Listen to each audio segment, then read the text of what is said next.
Jadi, fungsi dan kegunaannya adalah traktor banyak digunakan sebagai peralatan konstruksi.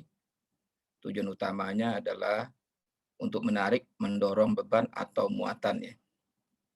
Biasanya juga dikaitkan dengan berbagai perlengkapan seperti shovel, tripper, bulldozer, side boom misalnya, backhoe, trenchers, dan lain-lain. Nah, traktor ini terdiri dari berbagai ukuran dan jenis untuk disesuaikan dengan berbagai pekerjaan di mana traktor tersebut akan digunakan. Nah, tipe traktor ini ada dua. Yang pertama adalah yang kita sebut dengan roda kelabang atau crawler, yang kita lihat di gambar ini, bentuknya seperti ini. Ya. Crawler traktor biasanya dibagi dalam ukuran atau berat dan tenaga yang digunakan. Nah, satu unit traktor dapat menyediakan secara terbatas untuk produksi dalam berat dikali dengan koefisien traksi untuk unit dan permukaan jalan yang tertentu. Ini kalau kita kaitkan dengan koefisien traksi kemarin ini. Nah, crawler traktor dibuat dengan beberapa model alat dengan pilihan, ada yang namanya disebut dengan direct drive, jadi penggeraknya langsung gitu, ya. Atau dengan torsi converter, ini yang kita lihat kan, kalau di mobil itu menggunakan apa namanya nih, gardan gitu ya. Dan power shift drive ya. Ini yang langsung berhubungan dengan mesinnya. Nah, ini kalau kita lihat dari spesifikasi alatnya, yang crawler ini kan kita udah tahu kemarin kalau crawler dia daya yang digunakan untuk menarik beban adalah disebut dengan drawbar pull ya. Kalau yang tipe wheel disebut dengan rim pull ya. Nah, ini kalau kita beli alat itu biasanya dilengkapi dengan manual. Dan itu di dalam manual itu ada grafik-grafik seperti ini gitu ya. Nah, ini perlu Anda ketahui bagaimana cara membacanya. Ini ditunjukkan di sini crawler traktor power shift ya. Mesinnya 235 HP gitu ya. FWHP atau flywheel horsepower ya. Kemudian operating weight, beratnya dalam operasi hampir 47.500 loop atau sekitar 24 ton gitu ya. Nah, kemudian ini ada gear ya. Di sini gearnya ada 3 cuma yaitu gigi 1, gigi 2, dan gigi 3. Lalu kecepatannya dalam mil per jam. Ini kecepatan maju dan ini kecepatan mundur gitu ya. Jadi kalau kita lihat di sini majunya lebih kecil daripada mundurnya, lebih cepat maju dari mundur daripada maju. Kenapa? Karena kalau dia maju dia pasti mendorong beban ya. Sedangkan kalau mundur dia badan kosong. Gitu ya.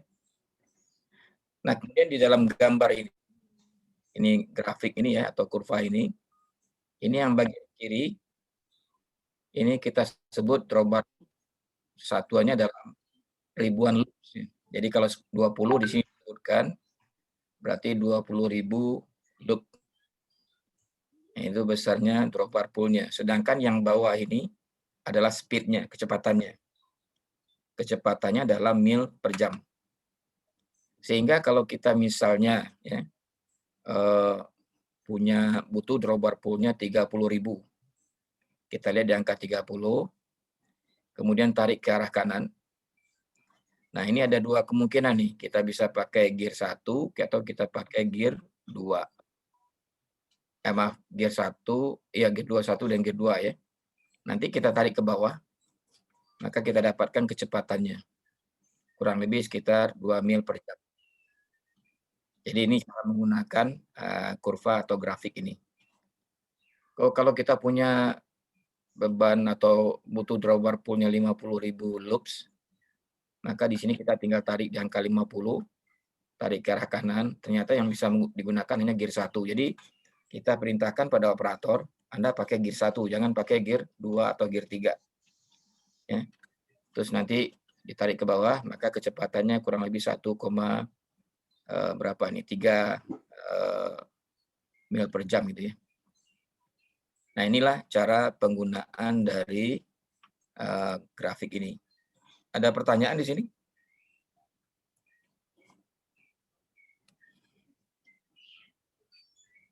Belum, Pak. Oke, kita lanjut ya. Lalu yang kedua, yaitu kita sebut dengan tipe wheel ya, atau roda karet. Salah satu keuntungan utama dari traktor dengan roda karet ini, atau wheel traktor, dibandingkan dengan traktor dengan roda kelabang atau crawler traktor, adalah kecepatan yang dapat dilakukannya lebih dari 30 mil per jam untuk beberapa model. Jadi dia punya bentuknya seperti yang gambar sebelah kanan ini, dari ban karet, dan dia punya kecepatan yang tinggi ya, hampir 30 mil per jam. Bandingkan tadi, ini hanya cuma 7,5 mil per jam paling cepat itu ya, kalau menggunakan crawler. Untuk mencapai satu kecepatan yang lebih tinggi, traktor dengan ban karet berkurang kemampuan tariknya. Koefisien traksi yang rendah atau wheel traktor mengalami slip. Nah, ini yang kita kaitkan dengan koefisien traksi kemarin. Jadi perlu diingat tadi, yang dimaksud traktor di situ tuh mesin penggeraknya. Ya. Jadi alat attachment-nya ini memberi nama dia. Ya. Tapi kalau secara umum makanya orang menyebut alat berat itu selalu dengan sebutan traktor. Ya. Jadi nggak salah itu. Anda juga nanti sebut traktor juga nggak salah, tapi kalau sudah tahu Anda attachment-nya apa atau kelengkapannya apa, maka sebut nama kelengkapannya itu. Jadi jangan sebut traktor semua nanti seperti Anda nggak pernah belajar alat berat berarti kalau sebut traktor aja. Nah, di dalam grafik yang bisa kita pakai ini juga sama prinsipnya ya. Bahwa kalau kita beli alat, maka nanti alat tadi diberikan grafik seperti ini ya. Ini kita lihat kecepatan ya, rimpul, wheel traktor dan scraper dengan transmisi power shift ini adalah alatnya scraper. Scraper itu fungsinya adalah untuk menggali, kemudian mengangkut dan menumpah ya. Jadi dia tidak perlu alat bantu untuk memuatnya. Nah, bentuknya seperti bowl ya. Nanti kita lihat gambarnya di belakang. Terus kurva ini ada 3 garis yang bisa kita lihat ya. Ada torsi drive, ya maksudnya torsi divider drive gitu ya. Lalu ada direct drive, ada overdrive. Jadi masing-masing gearnya itu punya 3 garis. Kapan torsi divider, direct drive atau overdrive gitu ya. Dan di bagian kiri ini adalah besarnya rimpul dalam satuan ribu loops ya. Sedangkan yang bawah adalah kecepatannya. Nah, prinsipnya sama tadi. Kalau kita menggunakan 30.000 loops itu ya, rimpulnya, atau butuh daya 30.000, maka kita bisa lihat tarik ke arah kanan. Nah, digunakan di sini adalah gear 1 ya. Gear 1 tapi dengan kondisi torsi divider drive. Ya. Nah, itu tarik ke bawah, kalau potong tarik ke bawah itu akan kita dapatkan kecepatan. Jadi bentuk garisnya yang first gear ini, Anda perhatikan garisnya ya, garis putus-putus ke sini. Nah, itu kemudian itu disebut dengan torsi divider drive. Terus ini ada yang garis lengkung ke sini, yang garis menerus tapi lengkung. Ini kita sebut dengan direct drive-nya. Lalu ada garis putus-putus ke sini. Ini phase ring-nya ya, atau overdrive-nya. Jadi overdrive-nya ke sini. Ini untuk gigi 1. Jadi bukan menurus ke bawah ya, tapi ke sini. Nah, yang menurus ke bawah ini berarti kita menggunakan torsi divider drive. Tapi kalau kita tarik ke kanan sedikit dengan ini, maka kita menggunakan direct drive. Dan ke kanan lagi kita gunakan overdrive. Untuk gear 2-nya, ini kita lihat dari garis ini. Garis mulai dari di bawah angka 30 ya, atau 25 ini. Ini garis. Ini adalah divider drive-nya. Terus ke kanan sedikit, ini untuk yang direct drive. Dan selanjutnya ke kanan lagi adalah overdrive. Ini untuk second gear-nya ya, atau gigi kedua. Terus untuk gigi ketiganya dari angka 10 tadi kita lihat garis putus-putus ke kanan ya. Itu adalah seperti divider drive-nya, lalu ada garis menerus, ini adalah direct drive, dan yang ke kanan lagi adalah overdrive. Ya, itu adalah seat ring-nya atau gigi ketiga. Ya. Jadi itulah caranya melihat dari grafik ini. Ini kalau Anda ingin lihat gambar-gambar ini lebih banyak, mungkin datang ke perpustakaan jurusan alat berat gitu ya, atau prodi alat berat, maka mereka akan banyak menggunakan kurva-kurva begini. Kenapa kita perlu tahu ini? Kita lah yang akan meminta kepada operator nanti untuk mengoperasikan di gear berapa dia harus mengoperasikan alat ini.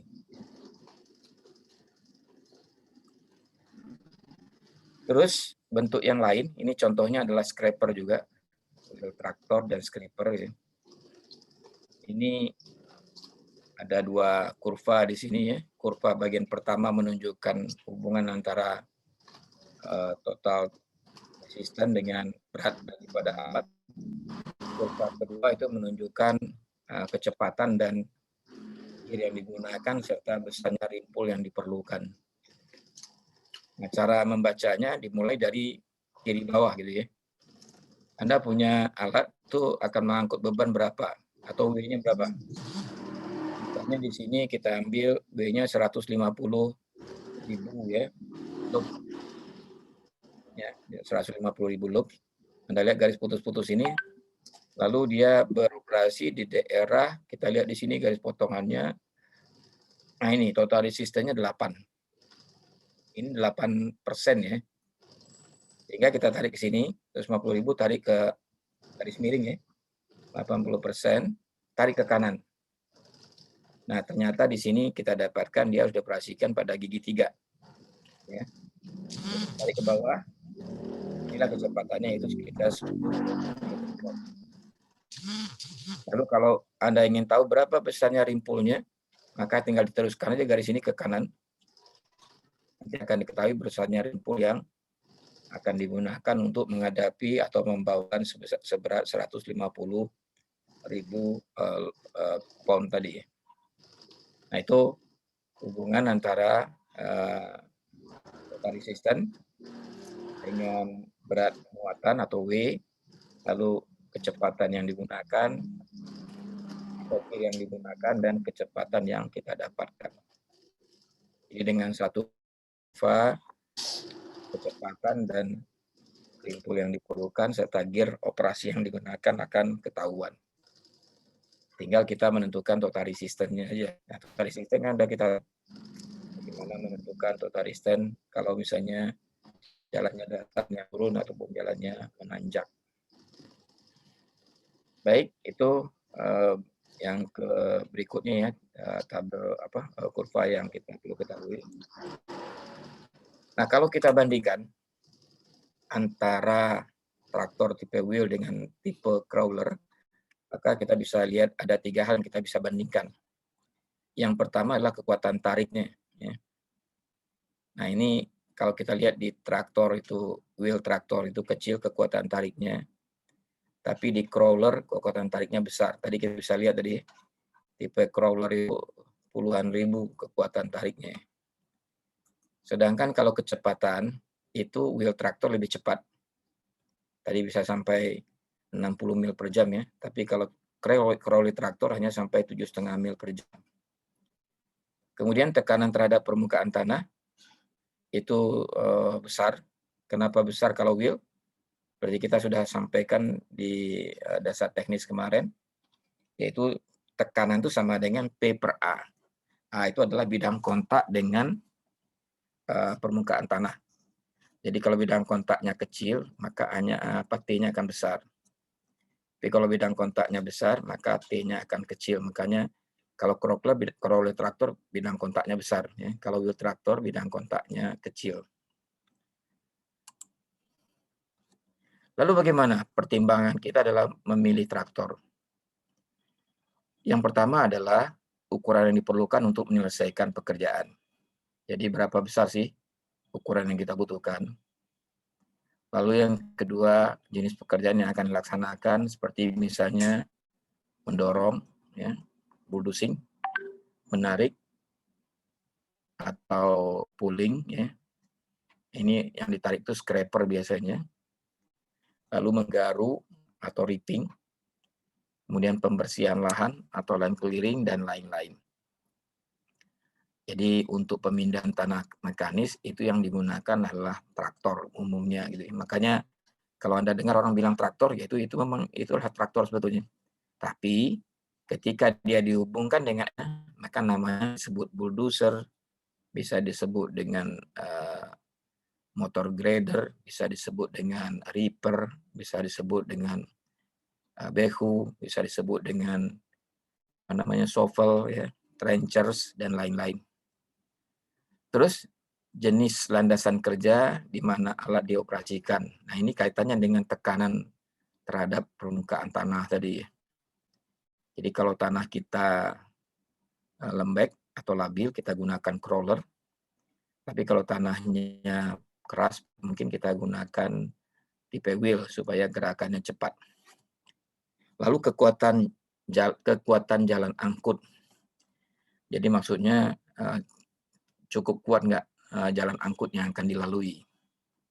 Kalau tadi labil, kita gunakan crawler. Kalau dia kuat, keras, gitu, kita gunakan. Lalu kehalusan jalan angkut. Mungkin masih ingat kemarin kita bicara ban. Kalau permukaan jalannya berbatuan tajam, maka dikhawatirkan ban akan cepat rusak. Ya. Maka untuk itu kita lebih baik menggunakan crawler gitu ya. Tapi kalau batuannya baik, cukup halus, kita ya kecepatannya bisa. Ini berkaitan juga dengan kemampuan daya tarik atau daya dorong dari alat. Nah, terlihat rimpul atau bar pullnya. Kemudian panjang lintasan angkutan. Kalau lintasan angkutan, maka sebaiknya kita gunakan wheel karena kecepatannya tinggi. Ya. Tapi kalau lintasan angkutannya dekat, kita gunakan crawler karena daya dorongnya besar. Ya. Kemudian jenis pekerjaan yang akan dilakukan sesudah pekerjaan sekarang yang itu diselesaikan, artinya kalau kita investasi alat, kita menggunakan alat, kita harus perkirakan alat tadi masih bisa dipakai pada proyek lain. Karena kalau tidak nanti terlalu mahal kita melakukan investasi. Makanya nanti situ ada pilihan. Ya. Apakah kita mau beli alat baru atau kita menyewa alat yang sudah ada. Gitu. Tentu ini sangat terkait dengan kondisi proyek tadi. Tentunya menyewa ongkosnya agak lebih mahal dibandingkan kalau milik sendiri. Tapi itu nanti bisa dibanding-bandingkan. Anda kan sudah tahu menghitung biaya pemilikan operasi alat gitu ya. Nah, kalau kita punya kan paling kita memperkirakan biaya produksi berdasarkan BPO yang sudah kita hitung. Tapi kalau kita sewa berarti harus ada tambahan di situ. Apa itu? Keuntungan bagi si yang punya alat. Nah, tentu tambahan biaya itu akan menyebabkan nanti cost operasi dari produksi kita akan bertambah. Oke, sebelum lanjut kepada gradabilitas, ada pertanyaan dulu.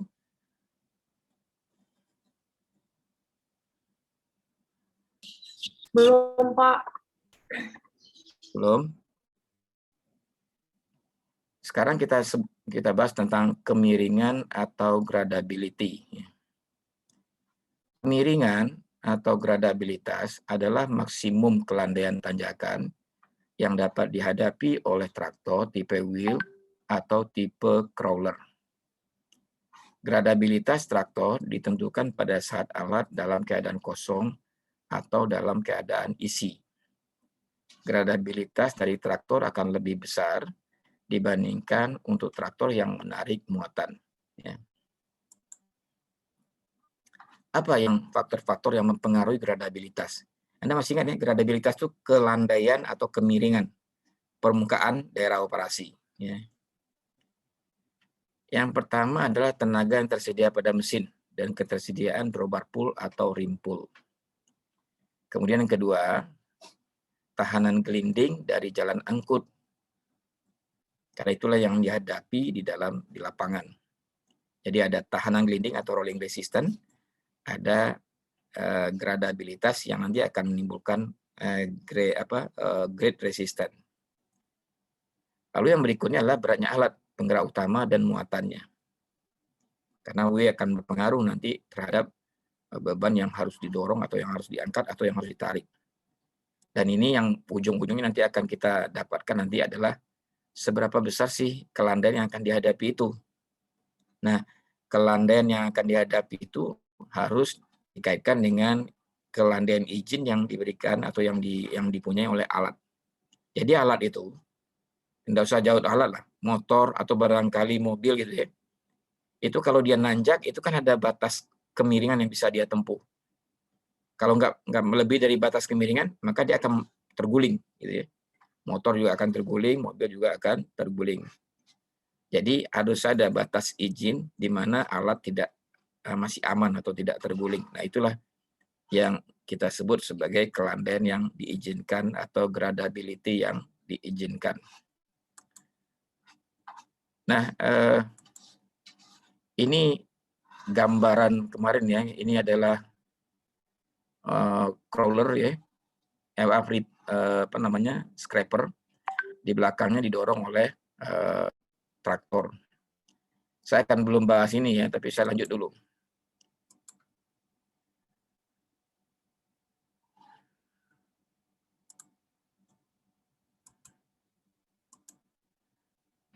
Ini coba Anda tulis soal ini dulu.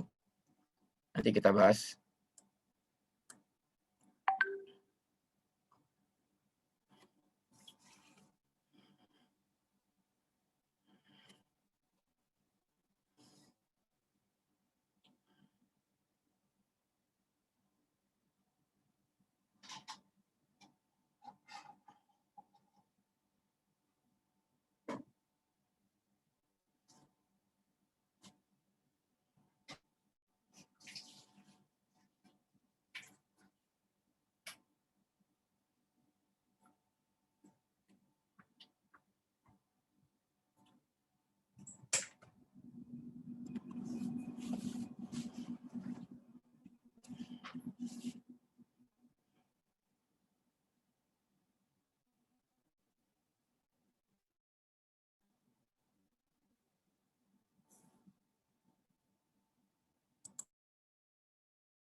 Tekanan tinggi. Jika diketahui data sebagai berikut. Daya mesin traktor 180 HP, berat traktor 40.500 load atau sekitar 20,25 ton. Kemudian drawbar pull pada gigi 1 yaitu 33.750. Berat scraper dan muatannya adalah 79.000 atau 39,50 ton. Tanah tidak stabil. Tahanan gelinding untuk traktor 160 load per ton. Tahanan gelinding untuk scraper 210 load per ton. Dan kelandaian diizinkan adalah 15%. Nah, ini breakout dulu ya.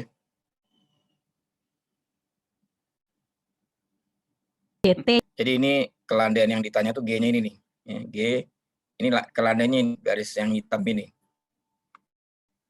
Nah, ketahui ya Pak, pertama ini gambar yang merah sama hitam ini adalah scraper. Gambar yang coklat ini adalah traktor ya. Nah, kita lihat spesifikasinya. Untuk scraper itu tipe wheel, ya ban karet.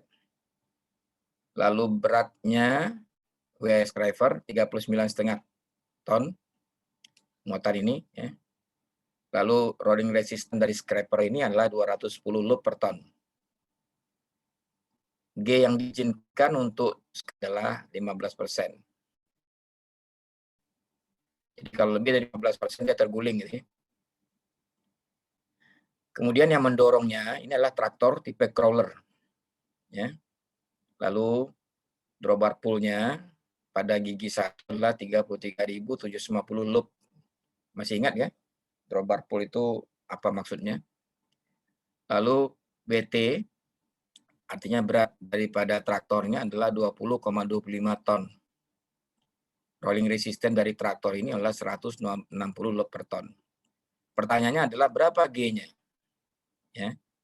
Nah, untuk menyelesaikannya, maka kita mulai dari kiri atas. Coba Anda lihat ke kiri atas. Mungkin ingat rumusnya ya. Rumus dasarnya dari TR sama dengan RR. Karena ini nanjak, kita tambah dengan GR. Ya, itu rumus dasarnya itu.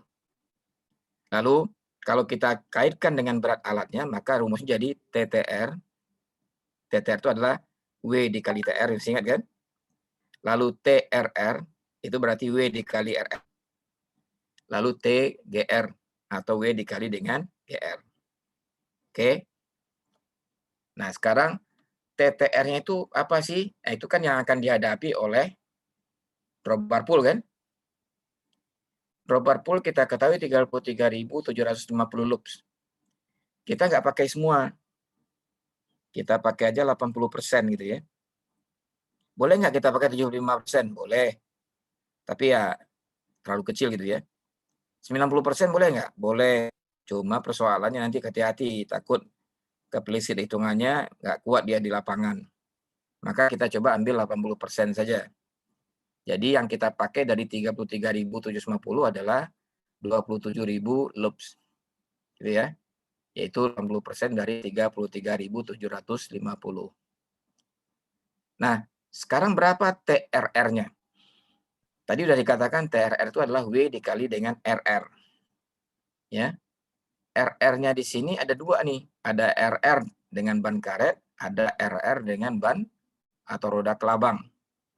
Maka berarti TRR ini adalah sama dengan sebetulnya TRR scraper ditambah dengan TRR traktor. Anda catat itu ya, nanti jangan lupa. Jadi TRR yang dimaksud di sini adalah TRR scraper ditambah dengan TRR traktor. Atau kita cari rumusnya sama dengan WT dikali RRT, yaitu berat daripada traktor dikali dengan rolling resistance traktor, ditambah dengan berat daripada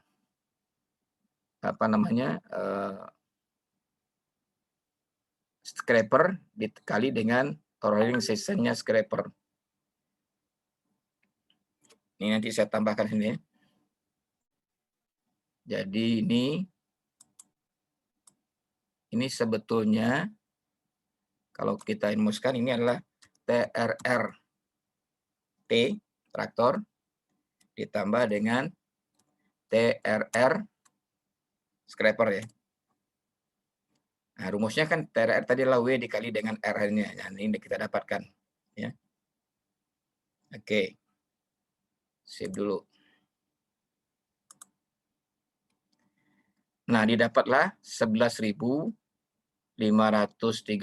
load per ton. Jadi TRR kita dapatkan, TTR sudah kita dapatkan. Kalau TTR sudah dapat, TRR sudah dapat, maka kita akan dapatkan besarnya TGR. Ya kan? TTR sudah dapat, TRR sudah dapat, maka TGR bisa kita dapatkan. Nah, sehingga kita dapatkan sini TTR sama dengan TRR ditambah TGR. Besarnya TGR sama dengan TTR dikurang dengan TRR. Yaitu berapa? 27.000 dikurang 11.535. Dapatnya 15.465 loop. Nah, masih ingat rumus yang kemarin ya?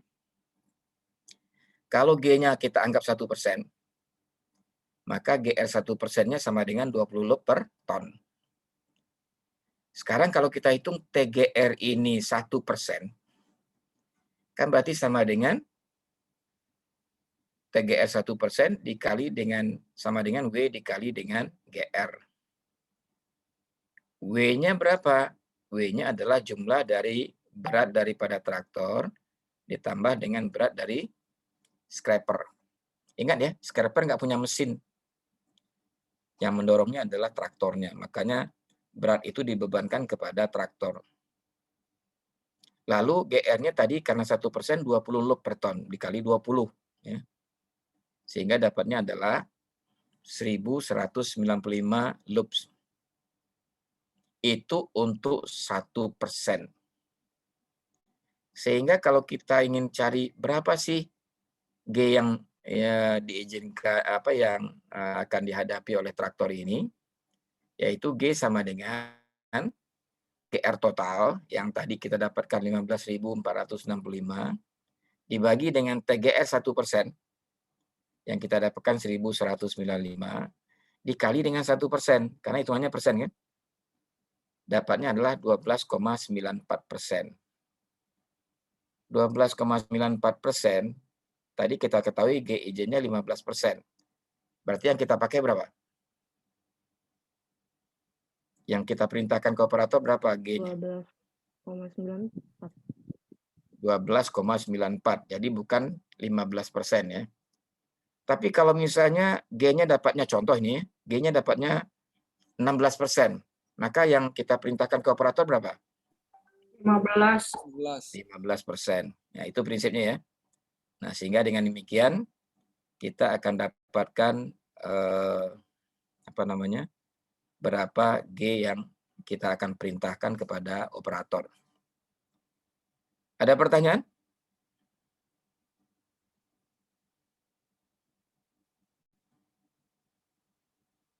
Kalau tidak ada, silakan dicatat dulu.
dulu ya.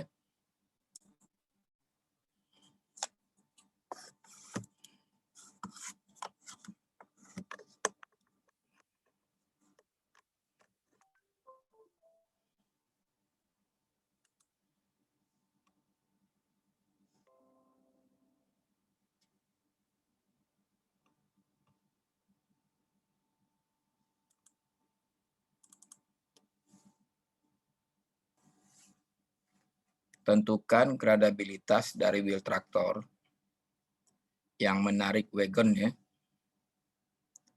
dan muatannya ketika beroperasi pada roda gigi ketiga pada permukaan laut.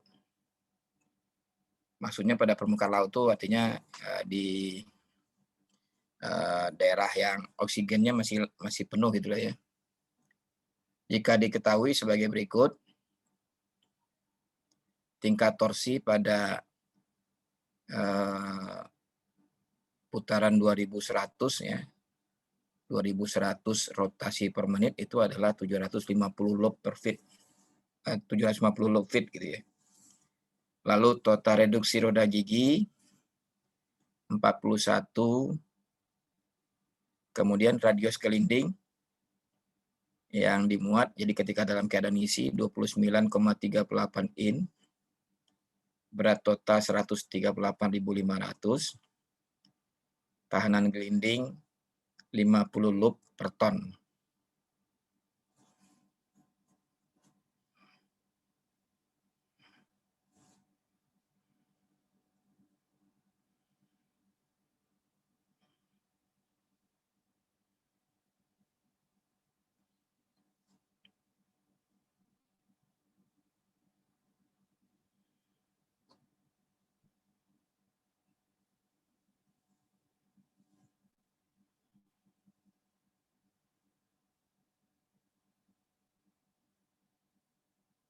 Oke.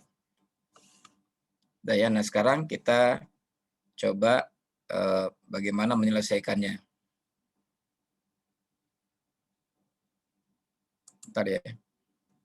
Stop screen dulu.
Nah, untuk menyelesaikan soal tadi, maka kita bisa gunakan pendekatan rumus dengan ini ya.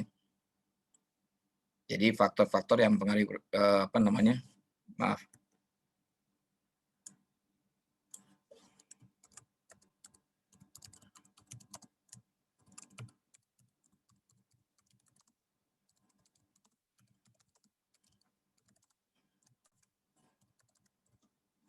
Ya.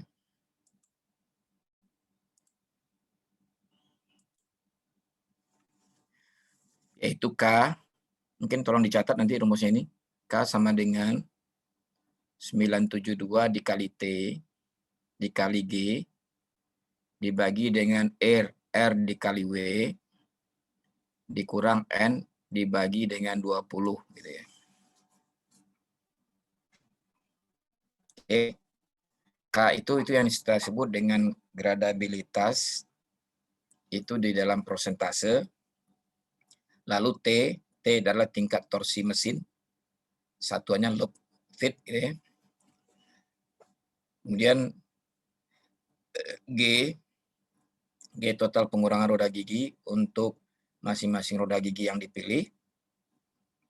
Sedangkan R radius putar, radius dari beban pada roda gerak, ini dalam in ukurannya, diukur dari pusat as ke permukaan tanah. Nah, kemudian berat total unit lengkap, itu dalam pound, dalam load. Lalu kemudian N adalah tahanan gelinding, ini dibuat dalam load per ton, karena pernya ini 20 ya. Kalau pernya 10 berarti ini dalam kilogram per ton. Jadi tinggal disesuaikan aja nanti. Nah, berdasarkan rumus ini dan soal tadi, maka kita bisa selesaikan soal ini dengan memasukkan nilai-nilai yang ada, yaitu T, G, R, W, dan N. Kita coba ya, kita masuk ke situ. Nah, ini kita tahu tadi T itu adalah 750 loop fit ya. Jadi yang tadi ini ya, tingkat torsi ini kita sebut dengan T, yaitu 750 loop fit. Kemudian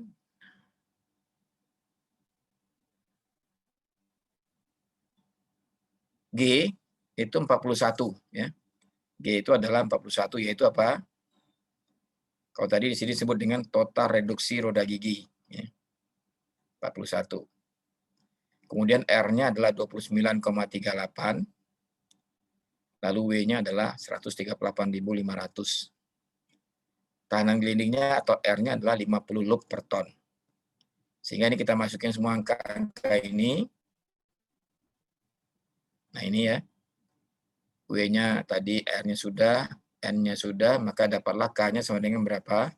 972 dikali 750 dikali 41 dibagi dengan 29,38 R ya dikali dengan W 138 dikurang tahanan gelindingnya rolling resistennya dibagi dengan 20. Nah, ini semua kalau kita jadikan persen, ini juga kita jadikan persen gitu ya. Dapatnya berapa? Yaitu 7,3. Ini hasilnya dalam persen ya, jangan lupa ya, bukan dalam 50/20 bukan dapatnya berapa ini? 2,5 gitu ya. Tapi 2,5 itu persen ya, karena ini 20 itu kan 1% tadi kan. Nah, ini kalau 50-nya berapa? Berarti 2,5 kali 1% gitu ya. Jadi jangan Anda hitung 20 berapa nih? 2,5 bukan ya, tapi 2,5%. Sehingga dapatnya adalah 7,3% dikurang 2,5% dapatnya 4,8%. Jadi nilai K-nya adalah 4,8%. Sekali lagi saya ingatkan, angka yang Anda dapat ini bukan dalam bentuk 2,5 angka bulat ya, tapi 2,5 dalam persen. Ya. Ini juga hasilnya kalau kita kalikan hasilnya nanti juga dalam persen. Sehingga persen dikurang persen dapatnya adalah persen gitu. Nah, nilai 4,8 adalah dikandung dengan menggunakan torsi penuh dari mesin. Jika hanya ya, ini hanya sebagai perbandingan aja ya. Kita gunakan torsi tadi 85%. Nah, kenapa 85%? Anggaplah 5% itu faktor keamanannya. Jadi mungkin tidak full gitu ya. Kita ambil 85% saja. Sehingga dari sini kita bisa dapat gradabilitasnya berapa? Yaitu K sama dengan tadi kan dapatnya 7,3%. Tapi yang kita pakai hanya 85 saja. Jadi nanti dapatnya 7,3% dikali 0,85 dikurang 2,5 dapatnya 3,7%. Jadi K-nya hanya dapatnya bukan 4,8% tapi adalah 3,7%. Jika tekanan gelinding dari jalan angkut yang diizinkan untuk meningkat menjadi 80 loop per ton dan torsi yang dipertimbangkan 85%, jadi ini bukan 50 lagi tapi menjadi 80 sekarang nih. Berarti 80 dikurang 2 dibagi 20 berarti 4%. Ya, bukan 4 besar kan. Sehingga jadinya berapa? Ini tadi 6,2%. Ini ya yang sudah kita dapatkan di sini tadi. Dikurang 80 per 20. Yaitu rolling resistance-nya 80 tadi. Sehingga dapatnya menjadi 6,2 dikurang 4 sehingga dapatnya tinggal 2,2%. Nah, itulah besarnya gradabilitas kalau kita gunakan. Nah, ini sekali lagi membuktikan bahwa kalau menggunakan crawler itu kemampuan nanjaknya lebih besar. Kalau menggunakan wheel kemampuan nanjaknya kecil. Ya, hanya 2,2%. 2,2% itu kan kalau tadi kan sampai 15% gitu ya, atau 12%. Nah, itulah yang disebut dengan gradability. Nah, sampai di sini ada pertanyaan?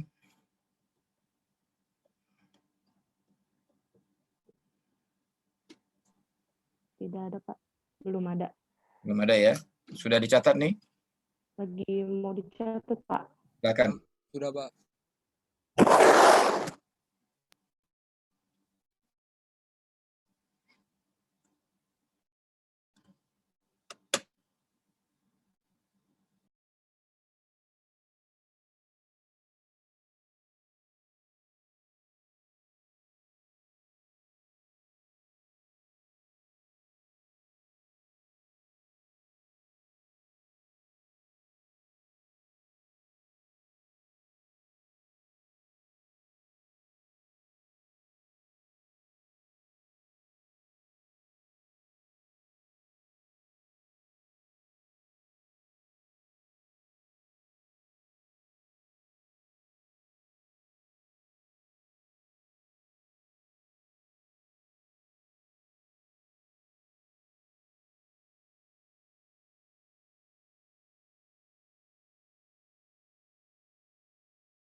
Udah ya?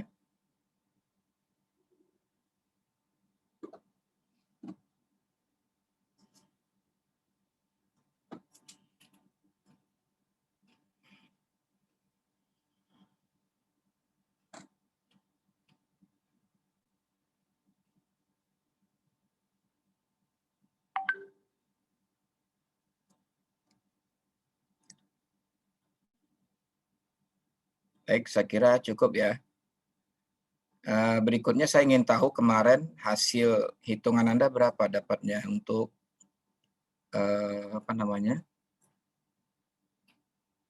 volume tanah yang akan digunakan.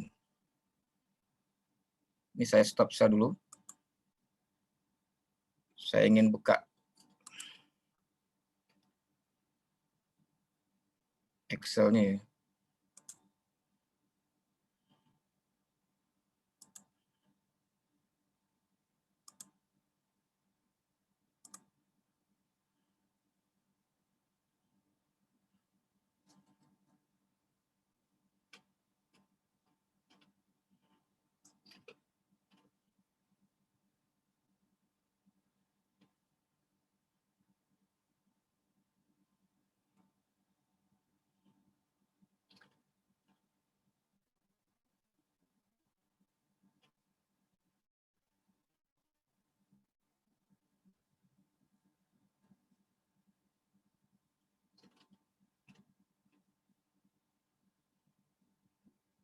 Oke.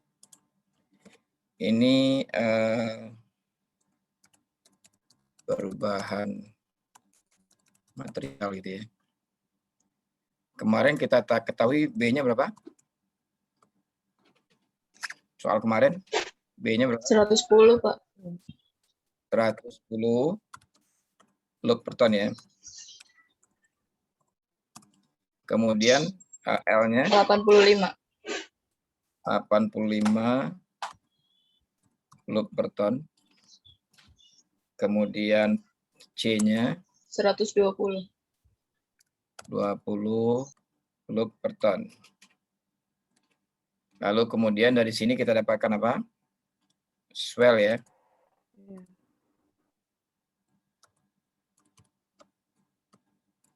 Swell sama dengan apa kemarin? 30%. B per L ya.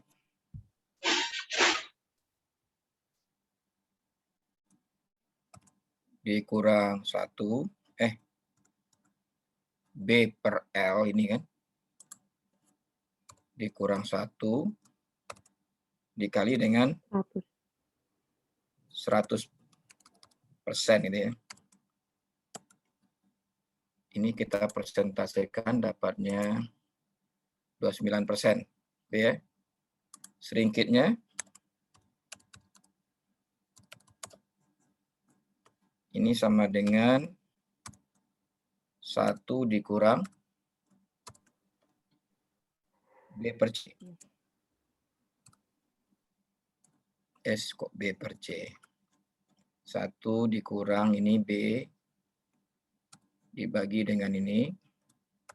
Balas kurung dikali dengan 100 juga ya. Iya, Pak. Benar, dapatnya 8%. Iya. Nah, sekarang volume lubang kemarin berapa? 280.000 280.000 kubik. meter kubik. Ini kita sebut meter kubik ukuran keadaan padat gitu ya, UKP. Sekarang berapa besarnya volume gali? Coba dari Anda dulu berapa dapatnya nih? Yang ngitung siapa berapa dapatnya? Volume gali.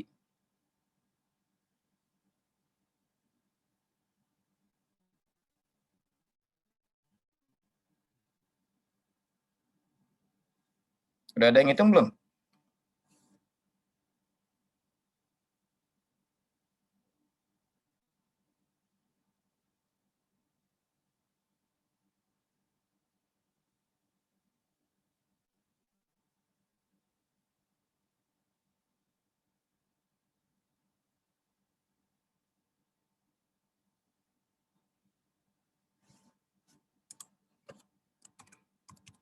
volume angkut. Ya. Ini kita sebut dengan meter kubik. UKA asli ya. Ini meter kubik UKL. Volume gali itu kita anggap berapa? 100% ya. Nah, kemudian volume lubang berapa? Yaitu sama dengan 100% dikurang dengan seringkitnya. Gitu kan? Dapatnya sekian. Sedangkan volume angkut sama dengan 100%, lalu dia mengembang dengan swell gitu ya. Dapatnya segini. Nah, sekarang kita ingin tahu berapa sih dapatnya volume gali, yaitu sama dengan ya ini ya. Kita kurung 100% dibagi dengan ini. Ya. Lalu dikali dengan ini. Kemudian volume angkut berapa? Sama dengan ini. Dibagi dengan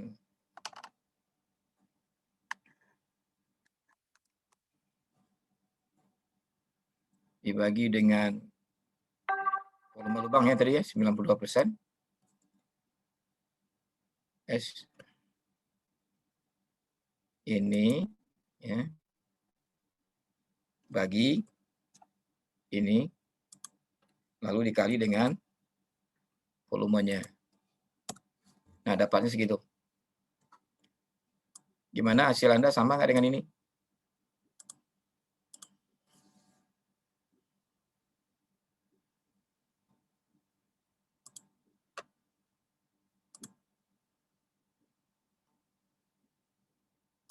Halo? Iya, Pak. Kalau saya belum hitung, Pak, soalnya nggak ngerti Belum pas itu? dibuat volume gali sama angkut itu. Saya baru hitung sampai yang dapat itunya, Pak. Apa yang singkatnya itu, yang 8%. Sama seringkit. Iya, baru sampai situ. Jadi caranya adalah konsepnya ingat kemarin kan? Gambarnya dari asli Iya. ke lepas itu dia mengembang. Kemudian dari asli ke padat dia menyusut. Yang menyusut apa? Volumenya. Ya, makanya kita bisa bandingkan volumenya di sini. Kita udah tahu seringkit sama swellnya, maka kita bisa hitung berapa persentase yang asli 100% gitu ya. Itu adalah gali. Lalu gali ke lubang, tadi lubang itu dalam keadaan padat, maka itu berarti menyusut ya kan. Makanya 100 dikurang seringkit. Ya. Sedangkan dari gali ke angkut, dia adalah mengembang. Jadi 100% ditambah dengan 29%. Nah, lalu dengan perbandingan itu kita bisa menentukan sekarang berapa volume gali, berapa volume angkut. Jadi dari sini bisa kita simpulkan apa? Jangan kalau Anda punya lubang 100 meter persegi, Anda ambil tanah 100 meter persegi untuk nimbunnya. Bisa penuh nggak lubangnya? Enggak ya? Nah, sebaliknya juga sama. Anda menggali misalnya 100 kubik, mau ngangkutnya apakah kapasitas truknya 100 kubik juga? Enggak. Harus dikali dengan faktor swell-nya tadi. Nah, sehingga dengan demikian, atau bukan dikali ya, ditambahkan dengan swell-nya tadi, sehingga dia akan kita siapkan tidak 100 meter kubik volume angkutnya, tapi lebih besar dari 100 meter kubik. Kenapa? Karena adanya swelling-nya tadi atau pengembangannya tadi. Kira-kira sampai di sini jelas? Jelas, Pak. Nah, sekarang saya minta pada Anda untuk menyampaikan kesimpulan BP dan O dari kelompok. Ya, silakan dari kelompok mana, kelompok 1 atau kelompok 2, silakan ya. Untuk yang resumenya ya, resume dari BP dan O. Saya stop screen. Silakan Anda. Ini saya share nanti di chatnya, Anda tinggal ambil. Silakan kelompok berapa dulu yang ini mau presentasi.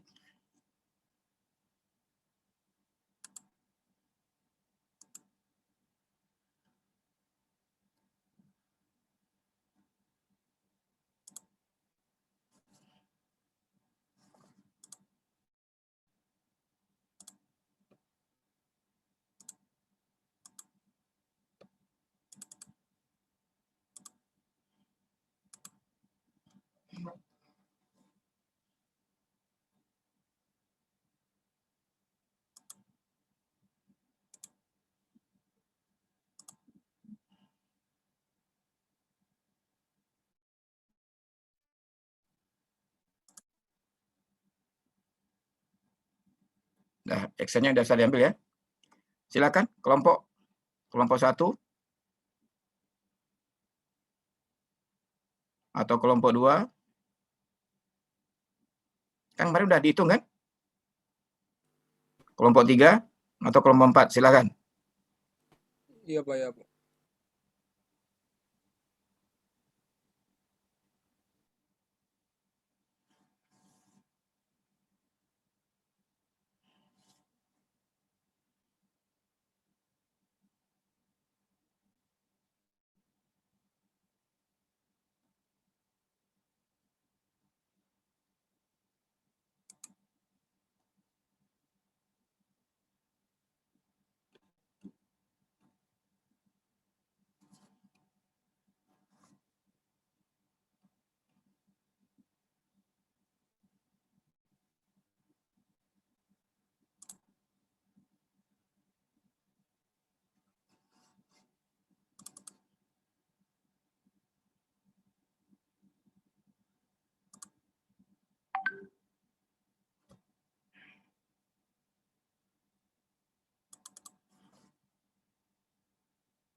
Ya.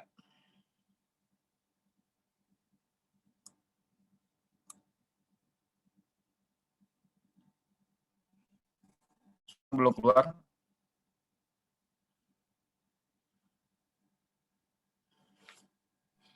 Halo, udah muncul belum? Udah.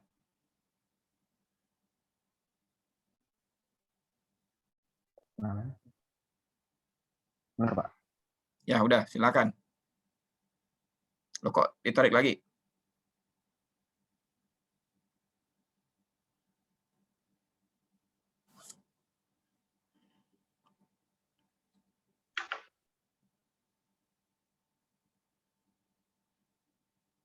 Udah kelihatan.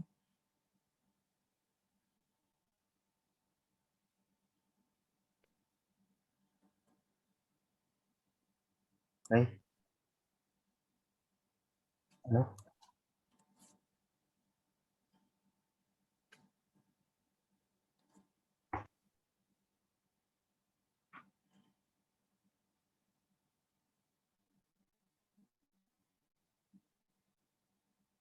Suaranya belum ada. Assalamualaikum warahmatullahi wabarakatuh. Waalaikumsalam warahmatullahi wabarakatuh. Kami dari kelompok pertama akan mempresentasikan analisis dari biaya pemilikan dan biaya operasi. Kelompok kami ada saya sendiri, Cindy Widiawati, terus ada Desi Fitri Nurlaila, Mustinur Fatan, Rafdi, Ray, dan Sekar Miftah. Next. Ya, jadi kan di metode perhitungan BOP kemarin kan ada 3 cara dan kita disuruh langsung analisis menurut kelompok kami mana metode yang mungkin dibilang efektif atau terbaik dari 3 metode ini. Next.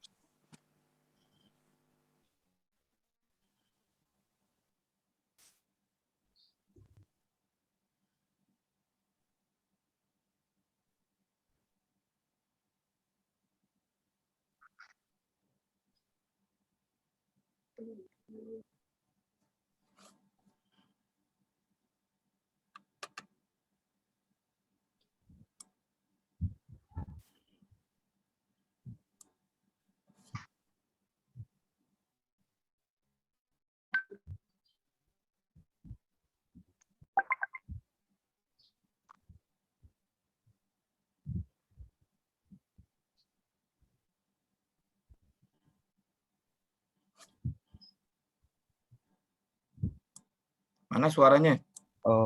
Ada suaranya nggak? Ada ya? Udah. Menurut dari kelompok kami, mengapa metode yang ya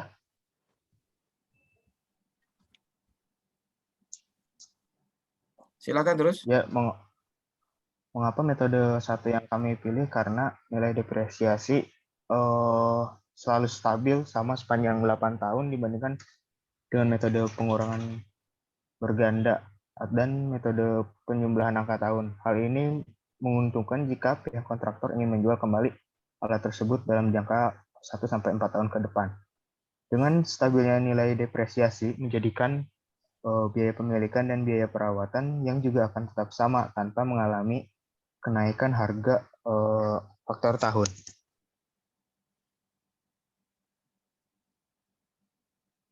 Sudah? Sudah, Pak. Iya Pak, jadi Baik. Pak, oke sudah. Silakan kalau ada penjelasan tambahan.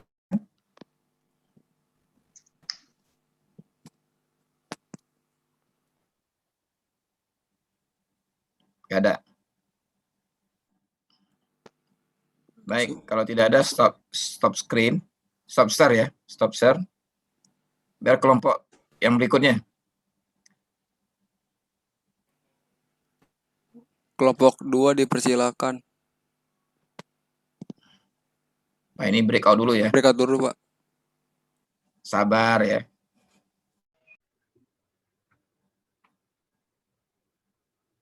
Assalamualaikum warahmatullahi wabarakatuh. Waalaikumsalam warahmatullahi wabarakatuh. Perkenalkan, kami dari kelompok 2 akan menjelaskan mengenai metode yang dipilih. Ada saya sendiri, Adelia Febrina, Aulia Mujri, Angelini, Dimas Aji, Putri Keti, dan Sofia. Ya, boleh lanjut.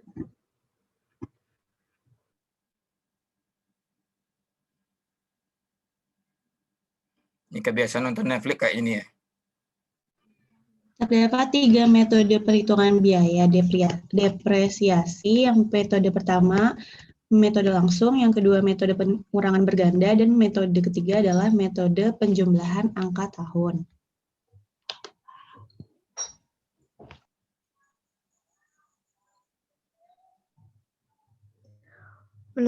Menurut kelompok kami, hasil diskusinya itu dari ketiga metode tersebut, kelompok 2 memilih metode yang kedua, yaitu metode pengurangan berganda sebagai metode yang lebih efisien secara biaya.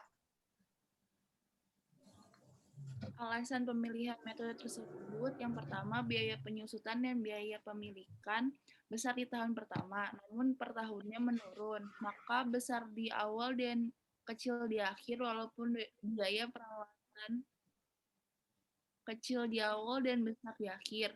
Kedua, hasil total biaya keseluruhan metode 2 lebih kecil dibanding metode 1 dan 3.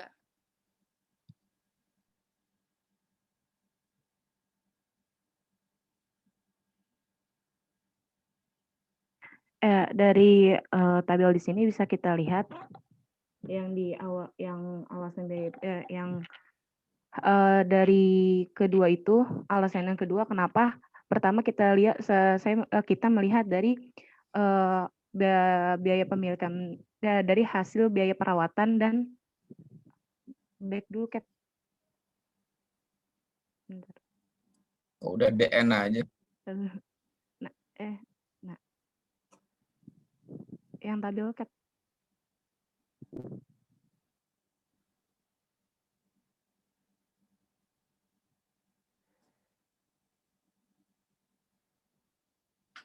Ya, di sini bisa dilihat dari biaya perawatan, biaya dan biaya pemilikan per jam itu kami total dari metode dari metode 1, 2, 3. Nah, di sini bisa dilihat perbedaannya dari biaya pemilikan dan biaya perawatan bisa sekitar perbedaannya kurang lebih Rp1.000. Tetapi Rp1.000 itu adalah per jam. Jika misalkan dalam satu hari itu jadi 1.000 bisa dikali 24 jam dan dikali per bulan dan dikali setahun. Jadi kurang lebih bisa 1 jutaan untuk perbedaannya. Makanya kami memilih metode 2 yang lebih murah sedikit.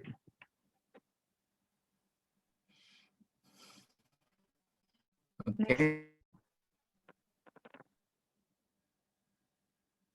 Ya, Ya, terima kasih terima kasih. kelompok 2. Berikutnya kelompok 3.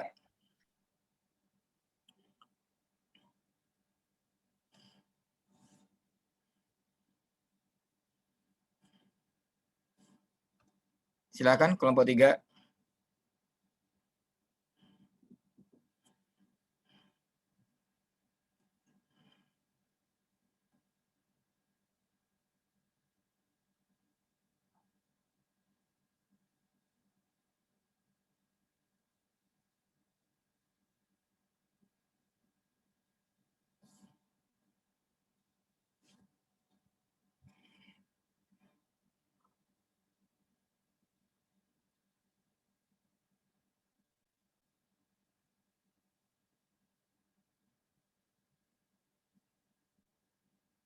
Ya, suaranya belum kedengaran.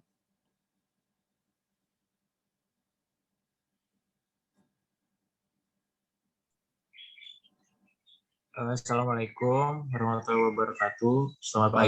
Waalaikumsalam warahmatullahi wabarakatuh. Kami dari kelompok 3 akan menjelaskan mengenai analisis perhitungan metode perhitungan depresi. Bukan depresi ya, depresiasi. Depresiasi. Kelompok kami terdiri dari Aji Prakoso, Donya Dinegara, Kamila Firdausa, James Danika, dan Sakila.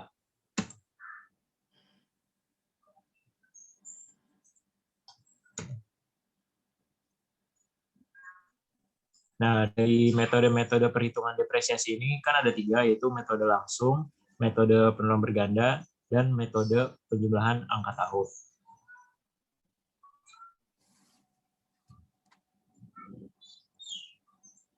Selanjutnya akan dijelaskan oleh Sakila. Yang pertama itu ada metode langsung. Metode ini juga sering dikatakan metode straight line method. Ini merupakan sebuah metode yang paling sering digunakan untuk melakukan perhitungan beban penyusutan. Keuntungan dari metode langsung ini yang pertama, mudah digunakan dalam praktik. Yang kedua, lebih mudah dalam menentukan tarif penyusutan. Adapun kekurangan dari metode ini, yang pertama, beban pemeliharaan dan perbaikan dianggap sama setiap periode. Yang kedua, manfaat ekonomis aktiva setiap tahun sama. Yang ketiga, beban penyusutan yang diakui tidak mencerminkan upaya yang digunakan dalam menghasilkan pendapatan. Yang keempat, laba yang dihasilkan setiap tahun tidak menggambarkan tingkat pengembalian yang sesungguhnya dari umur kegunaan aktiva, atau dalam matching prinsipal beban penyusutan harus proporsional pada penghasilan yang dihasilkan. Next.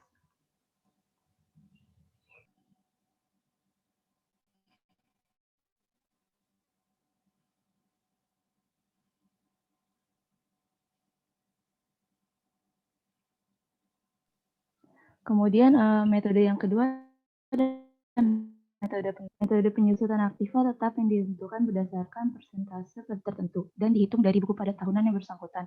Keuntungan dari metode penurunan berganda itu lebih hebat dari segi biaya bila dibandingkan dengan metode langsung. Kemudian kekurangannya lebih rumit dan sulit diaplikasikan dalam akuntansi karena banyak variabel perhitungan yang harus dilibatkan.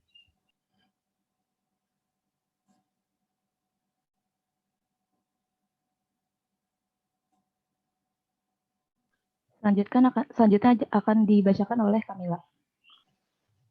Kemudian ada metode penjumlahan angka tahun. Merupakan besarnya penjumlahan aktivitas tetap semakin turun tiap tahunnya dan hampir sama dengan metode penurunan berganda. Namun penyusutannya dipercepat berdasarkan pertimbangan biaya, maintenance, atau perawatan, serta perbaikan aktiva tetap yang semakin lama cenderung bertambah seiring pertambahan usia aktiva tetap itu sendiri. Keuntungan memakai metode ini yaitu lebih hemat dari segi biaya, sedangkan kekurangannya dalam pelaporan pajak, metode ini tidak bisa digunakan karena adanya aturan pajak yang membatasi penggunaan metode penyusutan jumlah angka tahun. Berikut perbandingan hasil perhitungan depresiasi berdasarkan metode yang digunakan. Metode langsung menunjukkan biaya kepemilikan konstan setiap tahunnya menunjukkan kurangnya kerasionalan dalam metode ini. Metode penurunan berganda menunjukkan biaya kepemilikan seiring tahun semakin mengecil, namun biaya kepemilikan di tahun terakhir lebih besar dibanding metode penjumlahan angka tahun.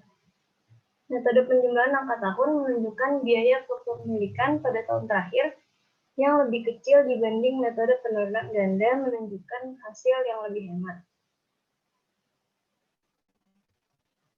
Selanjutnya akan dijelaskan oleh Doni. Nah, selanjutnya itu kita melihat dari hasil biaya perawatan dan perbaikan ya. Dari tabel berikut nih kelihatan nih kalau metode langsung menunjukkannya biaya perawatan dan perbaikannya tetap konstan. Padahal kan seharusnya tuh kalau biaya perawatan dan perbaikan kan semakin tahun tuh semakin besar ya. Kalau untuk alat berat karena mesinnya perlu semakin tua tuh ya semakin rusak gitu. Nah, dari ketiga metode tersebut, metode penurunan berganda nunjukin tuh logis gitu, seiring tahun tuh semakin mengecil. Semakin membesar, maaf ini tipe ya. Namun biaya di tahun terakhirnya tuh lebih besar dibanding metode penjumlahan angka tahun. Nah, yang metode penjumlahan angka tahun tuh sama kayak metode penurunan berganda, tapi hasilnya lebih kecil dibandingkan metode penurunan berganda. Next.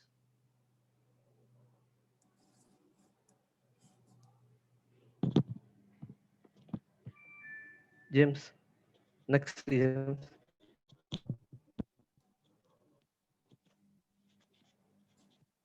Nah, selanjutnya itu kita totalin dari biaya pemilikan dan biaya perawatan.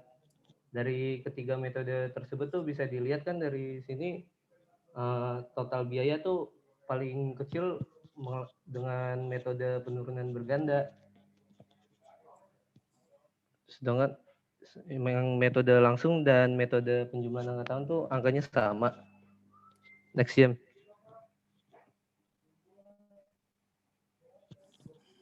Nah, jadi kesimpulannya dari kelompok kami itu dari pembahasan yang kita paparkan barusan dan diskusi kami sebelumnya, kelompok kami memilih metode penurunan berganda sebagai metode paling efektif. Pengurangan berganda ya, bukan penurunan berganda, istilahnya beda. Oh iya, maaf Pak. Nah, hal ini dikarenakan pertama karena biaya pemilikan setiap tahun semakin kecil. Itu berarti metode tersebut lebih realistis dan logis ya. Karena harga jual alat yang digunakan semakin turun. Tidak mungkin stabil sedangkan biaya perawatan itu semakin besar. Karena alat yang digunakan setiap tahunnya kualitasnya pasti menurun.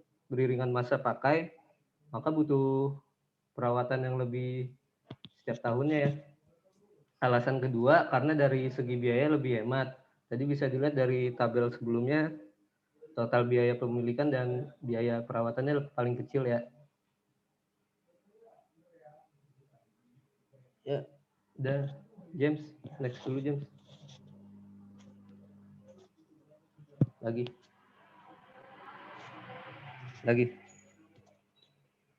Nah, dari kelompok kami bisa kami memberikan saran untuk dalam perhitungan depresiasi itu, pertama kita harus lebih memperhatikan kerasionalan dari ketiga metode tersebut.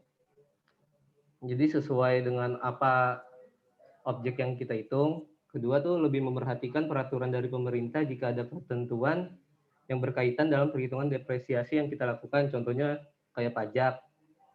Yang ketiga tuh lebih bijak dalam memilih setiap metode yang digunakan sesuai dengan kondisi, jenis, dan kebutuhan topik permasalahan kita. Nah, James. Baik, terima kasih. Kelompok 4. Sekian dari kelompok ini. Silakan ke kelompok 4.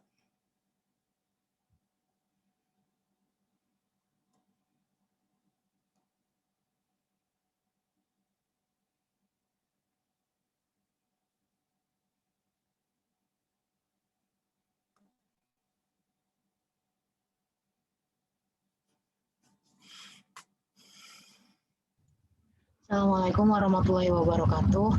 Waalaikumsalam warahmatullahi wabarakatuh. Kami dari kelompok 4 ingin mempresentasikan hasil hitungan kami. Sebelumnya, kami dari kelompok 4 terdiri dari saya Andini Bahari Tanjung, ada Aldina Fatia, ada Anissa Nurul, ada Brian Hazel, ada Claudia, dan ada Galih Adi Pranata. Bisa next.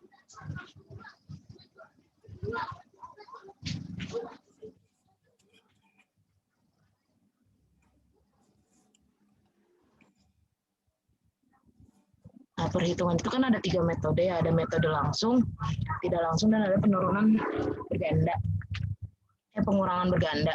Nah, itu akan dijelaskan oleh selanjutnya.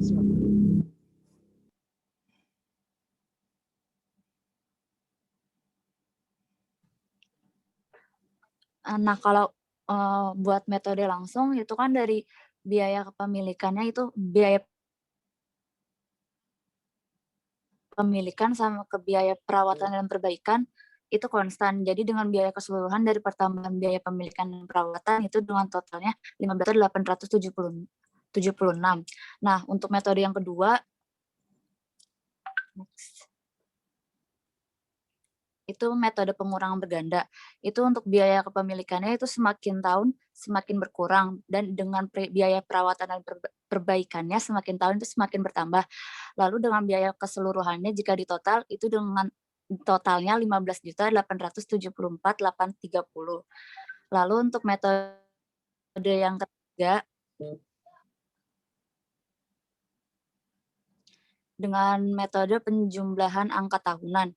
Dengan biaya pemilikannya semakin tahun itu juga semakin berkurang, lalu dengan biaya perawatan dan perbaikannya juga semakin bertambah. Lalu di total biaya keseluruhannya dengan total 15.876. Dari 3 metode itu dapat disimpulin. Next, Claudia. Dari perhitungan di atas dapat disimpulkan total biaya keseluruhan metode 1 dengan metode 3 itu sama besarnya, yaitu Rp15.876.000.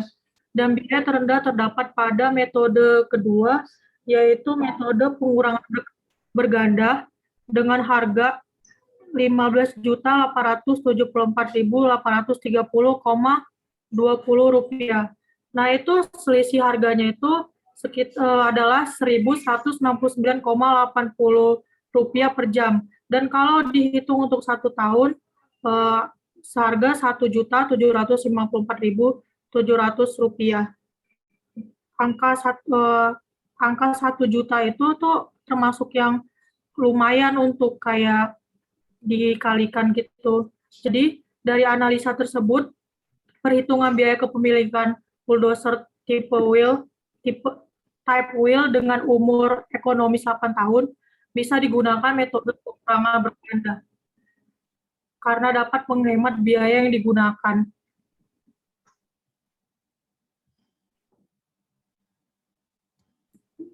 Cukup sekian dari kelompok kami.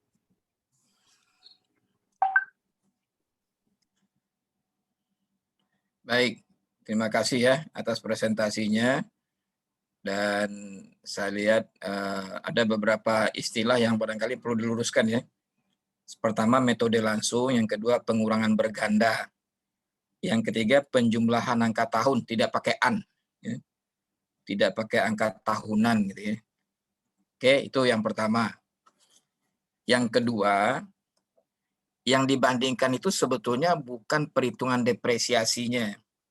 Tapi yang dibandingkan adalah BP dan O dari hasil perhitungan depresiasi dan biaya-biaya lain. Jadi yang saya harapkan sebetulnya munculnya adalah biaya BP dan O setiap tahunnya. Maaf, bukan setiap tahun. Setiap metode dan setiap tahun dari tahun pertama sampai tahun ke-8 gitu ya. Jadi yang Anda bandingkan itu adalah BP dan O-nya. Tapi dengan menggunakan metode perhitungan depresiasi cara 1, cara 2, dan cara 3. Seperti yang sudah kita hitung itu.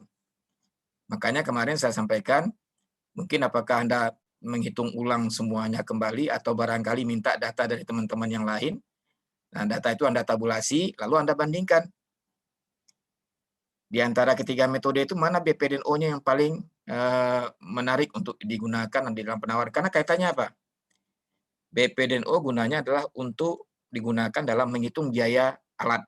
Ya. Lalu nanti kita akan hitung produksi alat. Nah, sehingga dari situ kita akan dapatkan harga satuan pekerjaan. Yaitu apa? Sewa alat atau BP dan O alat dibagi dengan produksi per jamnya. Maka dapatlah berapa harga satuan pekerjaan per meter kubik gitu ya, atau per unit volumenya. Gunanya untuk apa itu? Gunanya untuk menawar pekerjaan. Kalau ini lelang gitu ya, Anda mau menawar berapa per meter kubik pekerjaan galian?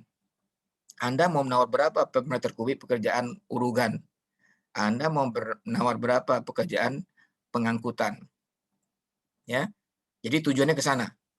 Makanya Anda hitung BP dan O masing-masing metode.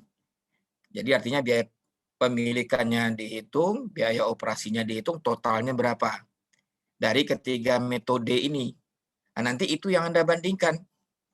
Tujuannya untuk mendapatkan unit cost yang paling murah di antara ketiga metode tadi. Karena itulah yang akan dilelangkan. Karena kalau Anda ikut lelang nanti harga penawaran Anda tinggi, nggak menang lelang.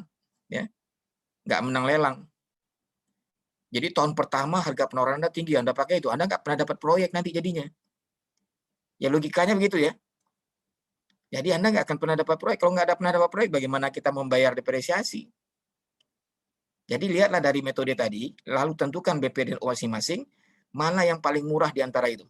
Nah itulah yang Anda tentukan sebagai pilihan Anda dalam menghitung BP dan O. Dan itu tidak akan, hasilnya tidak akan berbeda-beda signifikan setiap tahun, itu terlihatnya nanti akan bersama aja. Ya, kalau dijumlahkan semua gitu, biaya pemilikan dan biaya operasinya dijumlahkan semua, maka nanti hasil akhirnya akan mirip-mirip. Tapi dari situ Anda bisa lihat mana yang paling murah di antara tiga metode tadi. Sehingga ketika Anda gunakan itu sebagai alat perhitungan, Anda menghitung biaya menghitung produksi alat dan menghitung biaya satuan pekerjaannya, maka Anda akan dapatkan biaya harga satuan pekerjaan yang paling optimal. Tujuan akhirnya itu. Nah, jadi saya apresiasi apa yang sudah Anda sampaikan, bagus ya, tapi tujuan tadi belum tercapai. Nah, jadi sekaligus saya ulang lagi untuk minggu depan, tolong apa yang saya sampaikan sekarang bisa disusun kembali. Jadi yang Anda bandingkan BP dan O-nya, ya, sehingga pilihan Anda yang mana dari BP dan O tadi, dari ketiga metode tadi. Paham nggak kira-kira apa yang saya jelaskan? Paham, Pak. Nah, sehingga Anda mendapatkan nanti, oh iya, ternyata perhitungan cara satu, harganya dibandingkan BP dan O dibandingkan BP dan O yang cara yang lain, itu akan kelihatan, oh lebih murah. Ingat ya, rujukannya pertama adalah tahun pertamanya. Bukan tahun terakhir, karena tahun pertama itu kita ikut lelang. Kalau tahun pertama Anda ikut lelang lalu Anda tidak menang, Anda nggak akan dapat proyek dan tidak akan bisa mengurangi biaya, apalagi kalau menghitung ke tahun keduanya. Sama aja nggak kebayar. Itu prinsipnya ya. Jadi prinsipnya harga termurah, karena dalam lelang harga termurah yang diminta. Harga terendah maksudnya ya. Maka dari analisa kita yang terendah yang mana? Dari ketiga metode tadi. BP dan O yang terendah, bukan depresiasi ya, tapi BP dan O. Ya. Nah, saya pengen pertanyaan Anda kemarin yang menanyakan mana yang paling baik. Nah, akan Anda buktikan di situ. Bukan depresiasinya yang dibandingkan ya, tapi adalah hasil BP dan O-nya. Karena yang kita keluarkan angkanya nggak depresiasi, tapi BP dan O. Itulah yang akan jadi dasar perhitungan untuk mengestimasi biaya proyek. Paham? Paham, Pak. Baik. Kalau dengan demikian, sampai sekarang masih ada pertanyaan? Belum, Pak. Cukup? Cukup ya? Mau diabsen dulu, Pak. Absen gimana? Absen apakah melalui e-learning atau ini? Dua-duanya, Pak. Sudah dengan e-learning belum? Dua-duanya, Pak. Pakai. Nggak bisa ya? Open cam dulu semuanya yuk, biar di screenshot. Oke, screenshot dulu ke saya. Ya, ini satu orang lagi siapa yang nggak hadir ya? 23. Oh, ke DC ya. Ini udah 21, 22. Ada yang itu nggak sih? Siapa? Haji ke DC. Haji nggak ada. Haji ke DC. Berarti hadir semua Pak, tadi dia keluar Pak. Oh gitu, ya udah nggak apa-apa. Nah, oke, itu saya hitung ya Pak. 1, 2, 3. Oke, sudah Pak. Saya kirim ke WA. Oke, sehat selalu ya.